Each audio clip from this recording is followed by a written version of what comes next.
Hadis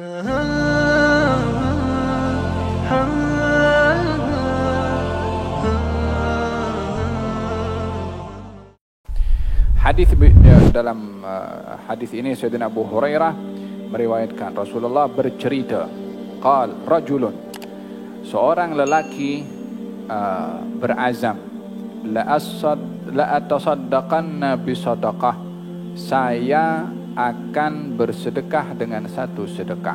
Lalu maka dia keluar untuk bersedekah. Ini ada dua perkara. Yang pertama azam untuk bersedekah. Yang kedua pelaksanaan untuk bersedekah.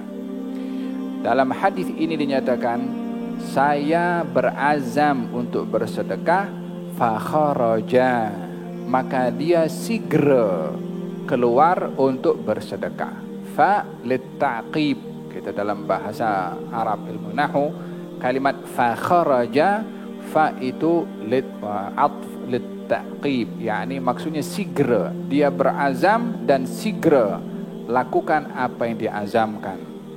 Dalam hal ini seseorang tidak digalakkan selepas berazam menunda-nunda untuk melaksanakan apa yang diazamkan. At-taswif, menunda-nunda apa yang diazamkan daripada hal yang baik, boleh menjadi sebab azamnya itu tidak terlaksana. Oleh sebab itu tidak digalakkan seseorang menunda-nunda azam. Oleh hadza dalam Al-Quran, fa idza azamta fatawakkal 'ala Allah. Kalau kamu azam, terus buat, terus tawakal kepada Allah Subhanahu wa taala. Faham tuh? Berapa ramai orang memiliki azam untuk kebaikan, tapi karena lambat merespon azamnya, akhirnya tak dibuat karena berubah. Summiyal qalbu qalban litaqallubihi. Hati itu diberi nama hati, qalbun. Qalbun itu arti bahasanya bolak-balik. Kenapa hati diberi nama qalbun? Sebab dia berbolak-balik. Oleh sebab itu bila mana ada azam berbuat kebaikan, nafid, terus jalankan, terus laksanakan, tidak perlu untuk ditunda-tunda. Ya, seorang ini berazam. Azam itu satu amalan.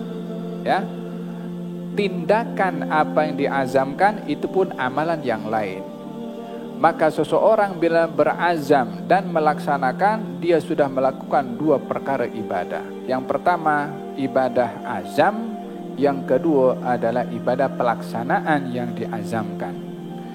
Di dalam hadis Nabi Muhammad SAW, orang yang berazam dengan azam yang baik kemudian tidak terlaksana, maka dia dicatat satu pahala. Namun orang yang berazam lalu dilaksanakan apa yang diazam, maka dia dapat 10 pahala dan boleh dilipat gandakan 700 pahala dan boleh dilipat gandakan dengan lipat ganda yang tak ada penghujungnya. Jadi ada 3 peringkat. Orang bila mana berazam melakukan kebaikan, minimum 10 pahala, pertengahannya 700, yang penghujungnya tidak memiliki jumlah yang boleh terbilang. Ini dilipat gandakan oleh Allah Subhanahu wa taala. Namun bila mana berazam tak dibuat, maka dia mendapat 1 pahala. Tak dibuat tu karena ada halangan, bukan tak dibuat karena karena malas. Maka yang demikian